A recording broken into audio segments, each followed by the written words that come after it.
Roughing It by Mark Twain, Chapter 49. An extract or two from the newspapers of the day will furnish a photograph that can need no embellishment. Fatal shooting affray. An affray occurred last evening in a billiard saloon on C Street between Deputy Marshal Jack Williams and William Brown, which resulted in the immediate death of the latter. There had been some difficulty between the parties for several months. An inquest was immediately held, and the following testimony adduced.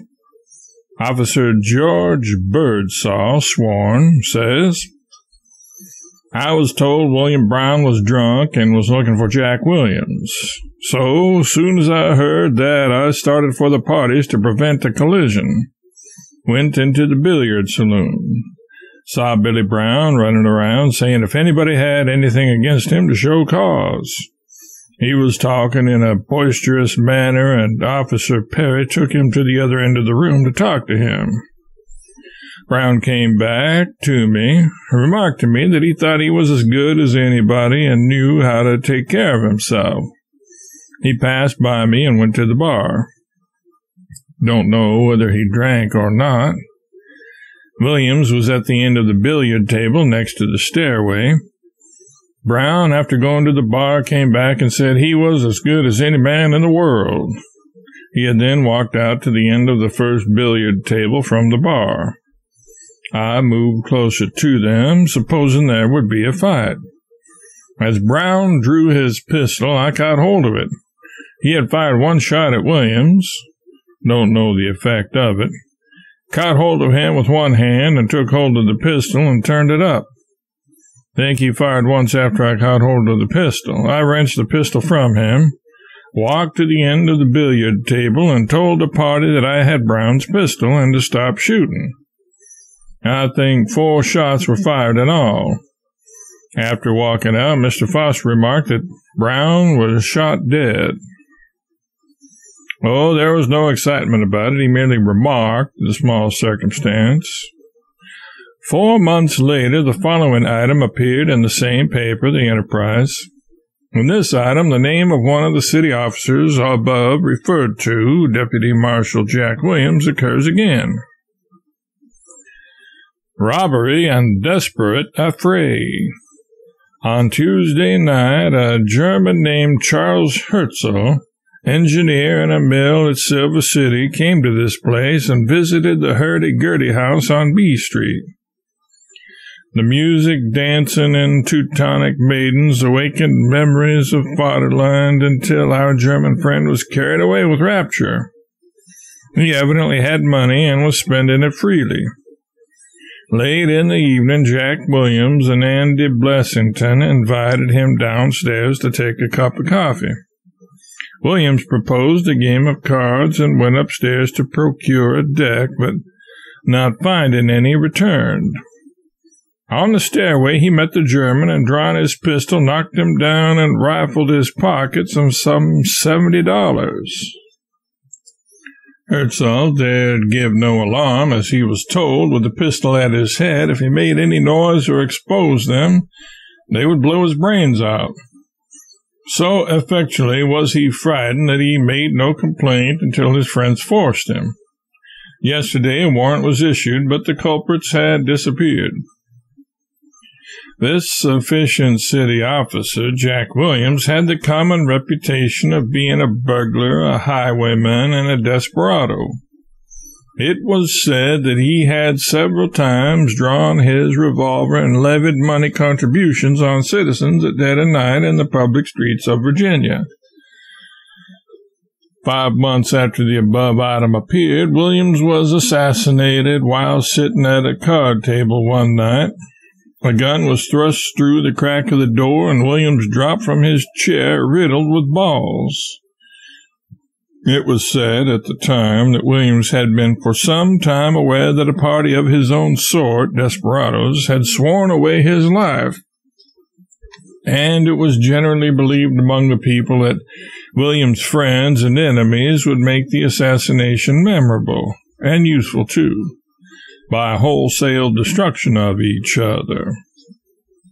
It did not so happen, but still, times were not dull during the next 24 hours, for within that time a woman was killed by a pistol shot, a man was brained with a slung shot, and a man named Reeder was also disposed of permanently. Some matters in the Enterprise account of the killing of Reeder are worth nothing, especially the accommodating complacence of a Virginia justice of the peace. The italics in the following narrative are mine. More cutting and shooting. The devil seems to have again broken loose in our town. Pistols and guns explode and knives gleam in our streets as in early times. When there has been a long season of quiet, people are slow to wet their hands in blood. But once blood is spilled, cutting and shooting come easy. Night before last, Jack Williams was assassinated, and yesterday forenoon we had more bloody work growing out of the killing of Williams and on the same street in which he met his death. It appears that Tom Reeder, a friend of Williams, and George Gumbert were talking at the meat market of the latter about the killing of Williams the previous night. When Reeder said it was a most cowardly act to shoot a man in such a way, giving him no show. Gumbert said that Williams had as good a show as he gave Billy Brown, meaning the man killed by Williams last March. Reeder said it was a damned lie, that Williams had no show at all. At this, Gumbert drew a knife and stabbed Reeder, cutting him in 2 places in the back. One stroke of the knife cut into the sleeve of Reeder's coat and passed downward in a slanting direction through his clothing and entered his body at the small of the back. Another blow struck more squarely and made a much more dangerous wound.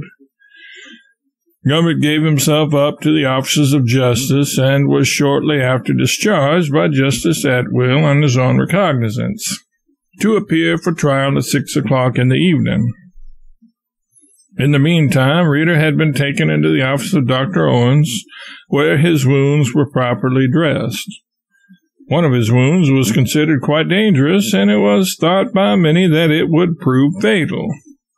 But being considerably under the influence of liquor, Reeder did not feel his wounds as he otherwise would, and he got up and went into the street. He went to the meat market and renewed his quarrel with Gumbert, threatening his life. Friends tried to interfere to put a stop to the quarrel and get the parties away from each other. In the Fashion Saloon, Reeder made threats against the life of Gumbert, saying he would kill him, and it is said that he requested the officers not to arrest Gumbert as he intended to kill him. After these threats, Gumbert went off and procured a double-barreled shotgun loaded with buckshot or revolver balls and went after Reeder. 2 or 3 persons were assisting him along the street, trying to get him home, and had him just in front of the store of Klopstock and Harris, when Gumbert came across toward him from the opposite side of the street with his gun.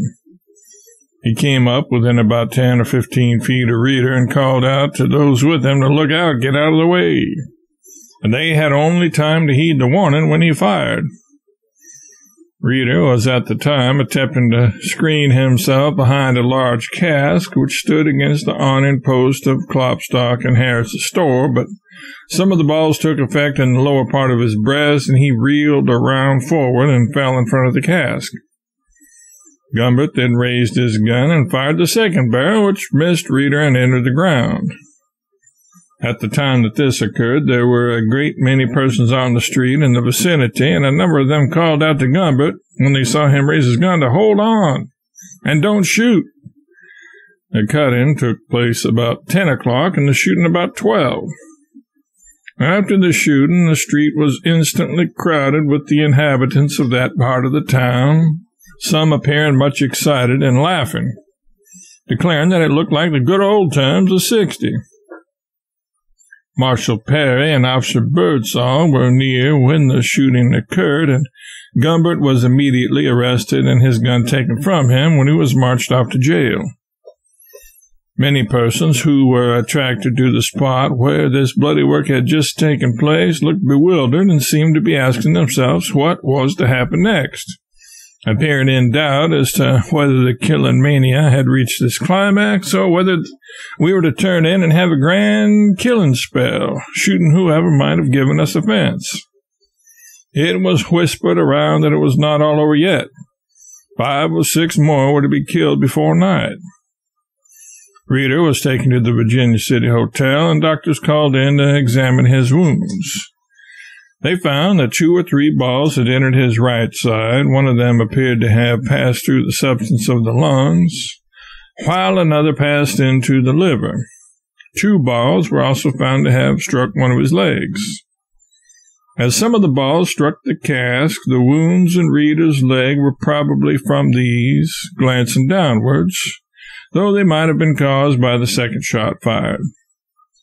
After being shot, Reeder said when he got on his feet, smiling as he spoke, "It will take better shooting than that to kill me." The doctors consider it almost impossible for him to recover, but as he has an excellent constitution, he may survive, notwithstanding the number and dangerous character of the wounds he has received. The town appears to be perfectly quiet at present, as though the late stormy times had cleared our moral atmosphere. But who can tell in what quarter clouds are lowering or plots ripening? Reeder, or at least what was left of him, survived his wounds 2 days. Nothing was ever done with Gumbert. Trial by jury is the palladium of our liberties.